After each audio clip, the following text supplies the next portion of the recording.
بسم اللہ الرحمن الرحیم الصلاۃ والسلام علیکہ یا رسول اللہ وعلیکہ وصحابکہ یا حبیب اللہ عجیب یا اسرافیل و بحق الف یا اللہ المحمود فی کل فعالہ یا اللہ۔ آج کی اس ویڈیو میں ایک بات سمجھنے کے قابل ہے۔ یہ میں نے آپ سے کہا تھا نا کہ اسماء الحسنی کی تشریح کے بعد آپ کو ایک ایسا عملیات کا طریقہ بتاؤں گا جو اللہ تبارک و تعالیٰ کے نام ہیں موکلات کے ساتھ پڑھنے کا طریقہ۔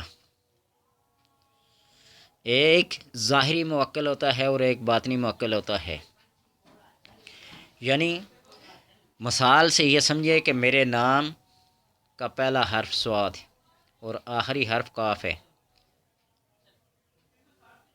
پہلے حرف کو مرکز کہتے ہیں اور آخری حرف کو محیط کہتے ہیں۔ اس کا ایک موکل ظاہری ہے سائل۔ ایل اللہ تبارک و تعالیٰ کے ناموں میں سے ایک نام ہے، جس طرح بنی اسرائیل، اللہ کا بندہ۔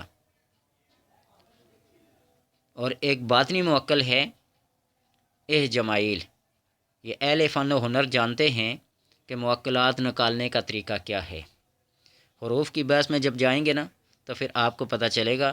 میں حروف کا عمل نہیں، جس طرح لوگ کمنٹس کرتے ہیں کہ اس دور میں عمل ملنا بہت مشکل ہے، صرف لوگ یوٹیوب پر پیسے کمانے کے لیے ایسے ایسے عملیات بتاتے ہیں، اور بالکل سچ ہے۔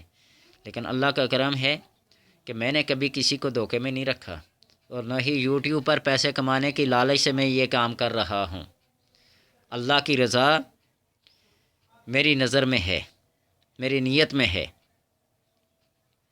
اور میں یہ بھی جانتا ہوں کہ بغیر زکوٰۃ کے کوئی عمل کام نہیں کرتا۔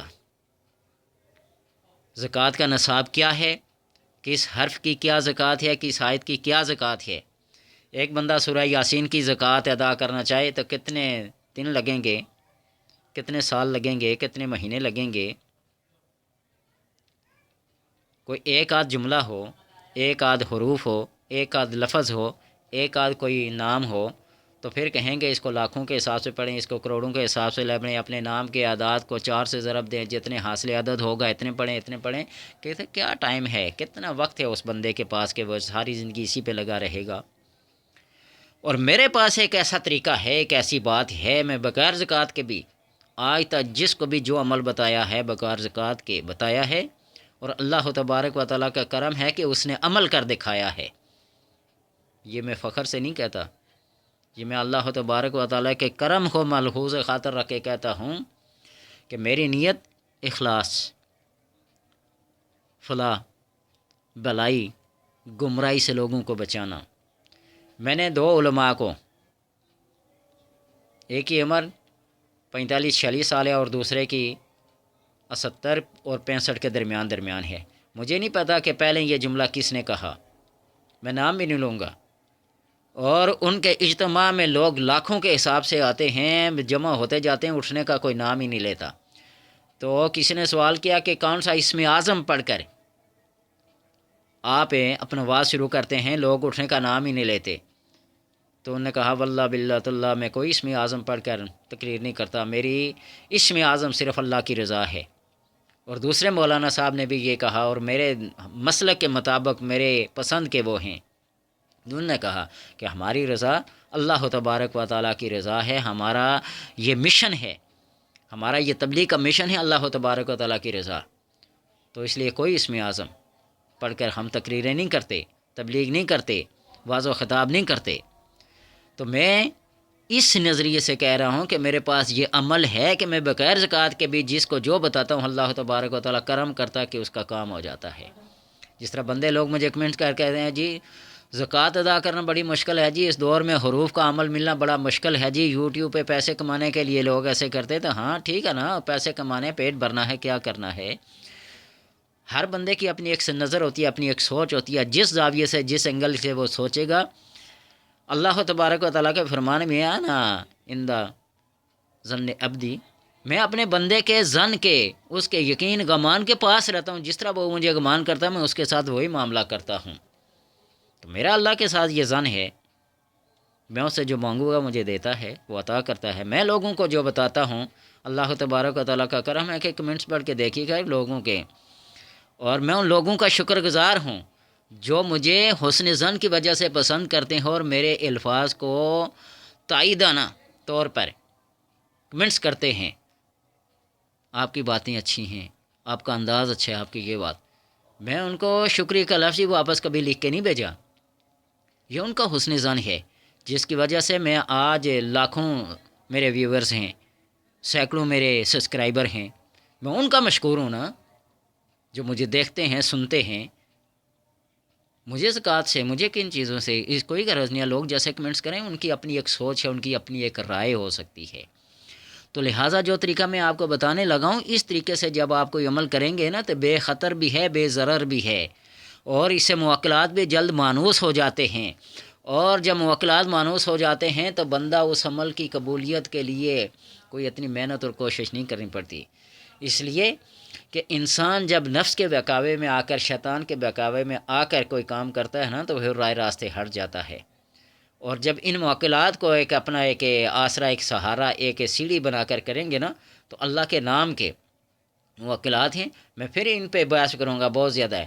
اللہ تبارک و تعالیٰ کے نام کا جو عدد ہے نا، اللہ 66 عدد ہیں، اس کے اندر کتنے موکلات ہیں۔ ہم صرف الف کو دیکھتے ہیں نا، تو الف کو اگر لکھا نا تو الف لام فا، ٹھیک ہے، اس کے 111 عدد بنتے ہیں۔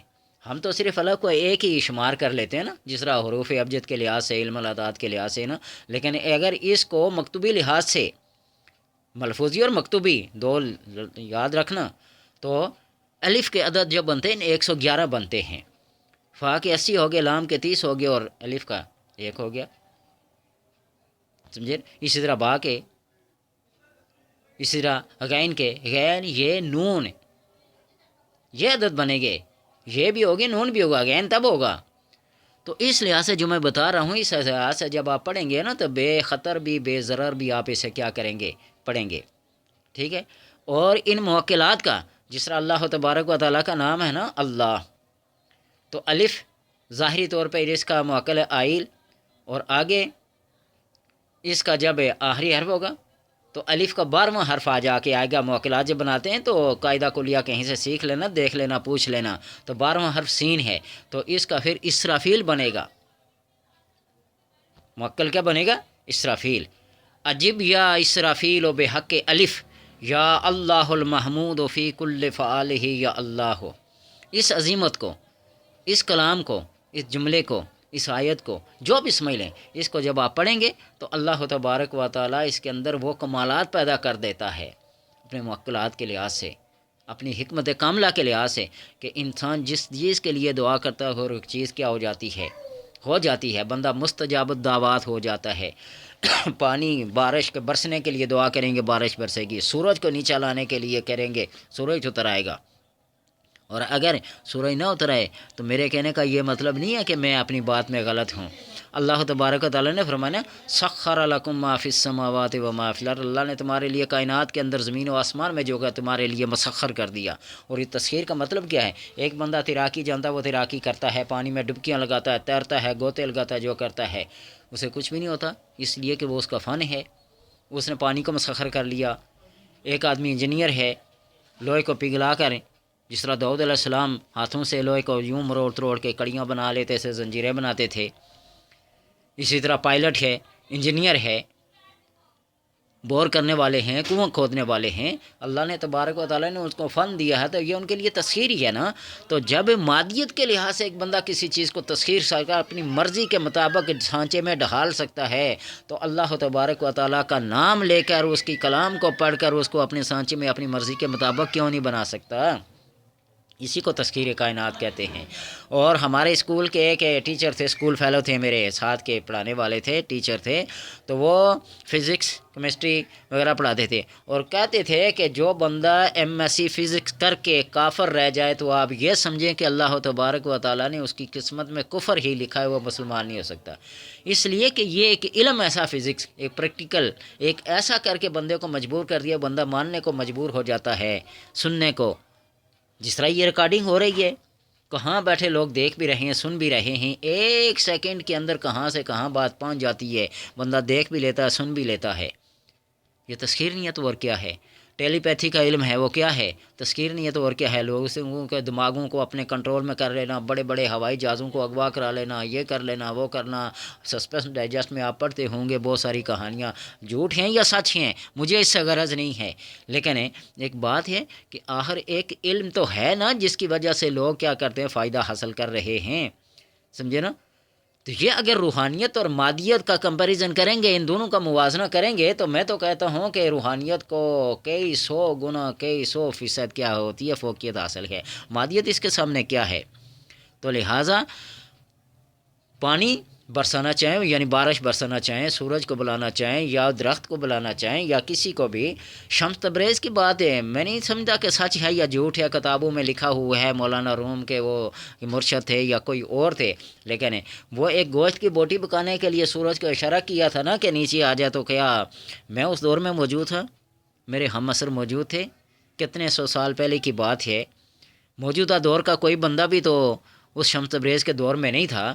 سنی سنائی باتیں چلی آ رہے ہیں، سورج اپنے مقام کو چھوڑ کر نیچے آ گیا تھا، تو کیا یہ تسخیر نہیں ہے تو اور کیا ہے؟ وہ اللہ کا بندہ نہیں تھا؟ تو اس لیے اللہ فرماتا نا، عطانی عبدی اجل کا ربانی، اے میرے بندے میری اطاعت کر، میں تجھے ربانی بنا دوں گا۔ تقول للشیء، تو جب کسی چیز کے لیے کہے گا کن، ہو جا، فیکون، وہ ہو جائے گی۔ اس لیے کہ اللہ نے اس کو درجہ ربانی عطا کر دیا ہے۔ ذرا ربانی کے درجے پہ آئیں نا، ذرا علم گرامر ہی پڑھ لیں، ذرا قرآن کی 2 آیتیں ہی سمجھ لیں، قرآن کے 2 سیغے ہی سمجھ لیں، تو پھر تو قرآن پڑھنا آتا نہیں ہے تو اعتراض کرنے آتے ہیں، تعویلات کرنی آتی ہیں۔ ایسا نہیں، اعتراض کے طور پہ نہیں، سمجھنے کے طور پر، سمجھنے سننے کے باوجود بھی کہو کہ مجھے سمجھنا تو مجھے سمجھا دو۔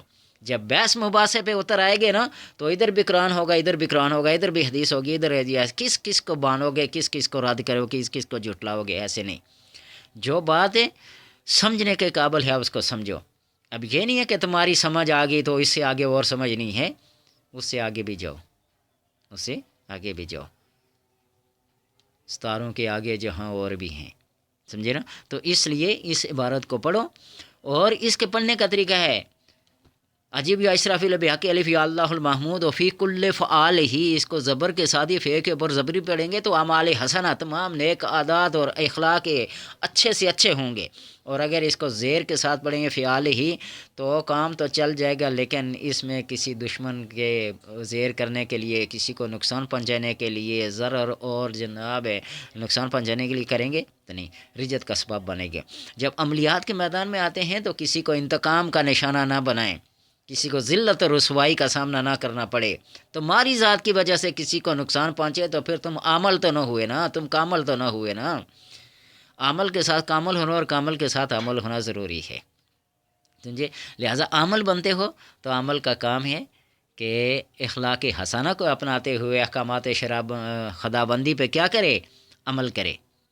عمل اگر ہو تو احکامات خداوندی، شرعیت اور طریقت کو لے کر چلو، اس کے خلاف ورزی نہ کرو۔ کسی کو نقصان پہنچانا ہے، جس طرح ایک بندہ لعنت کرتا ہے اور جس کو لعنت کی جا رہی ہے وہ اگر وہ لعنت کا مستحق ہے تو ٹھیک ہے، اگر لعنت کا وہ مستحق نہیں کہ لعنت کرنے والے کے یہ لعنت گلے کا توق بن جائے گی، تو جب تمہارے گلے کا یہ لعنت توق بن جائے گی تو پھر کیا کرو گے؟ اسی لیے وہ دشمن، اگر واقعی دشمن ہے، معمولی وجہ سے تم نے دشمنی اسے مول لی اور اسے بڑے بڑے کلاموں کے ساتھ تم کے زہر کرنے کے لیے لگے، تو وہ اس قابل نہیں تھا، اس کی معمولی کیا تھی؟ دشمنی تھی یا معمولی کو غلطی تھی، تو تم نے اس کو ذلیل اور رسوا کرنا چاہا، تو کیا پتہ کیا سبب کہ یہی رجت بن کر تمہارے گلے کا یہی کلام رجت بن جائے، پھر کیا کرو گے؟ پاگل بن گئے، سمجھے؟ تو اس لیے کسی کو نقصان پہنچانے کی غرض سے نہیں۔ رجت کا شکار جب بندہ ہوتا ہے نا تو پھر اس کے حواس معطل ہو جاتے ہیں، وہ نہ اپنے لیے رہتا ہے نہ کسی کے لیے رہتا ہے، وہ نہ گھر کا رہتا ہے نہ گھاٹ کا رہتا ہے، تو اس لیے کسی کو نقصان پہنچے۔ اخلاق حسنہ، اعمال حسنہ کے لیے اگر کرتے ہو تو اس کو کرو، اور پھر اس کو لوگوں کے اندر کیا کرو؟ پھیلاؤ۔ عجیب یا اسرافیل و بحق الف یا اللہ المحمود و فی کل فعال ہی، یا اللہ ہو، اس کو اس طریقے سے پڑھو، خود بھی فائدہ اٹھاؤ، لوگوں کو بھی فائدہ پہنچاؤ، اور اللہ تبارک و تعالیٰ تمہیں کیا کرے گا، اس کا اجر بھی دے گا، ثواب بھی دے گا۔ تو اللہ سے دعا ہے کہ ہم سب کو پڑھنے عمل کرنے کی توفیق دے۔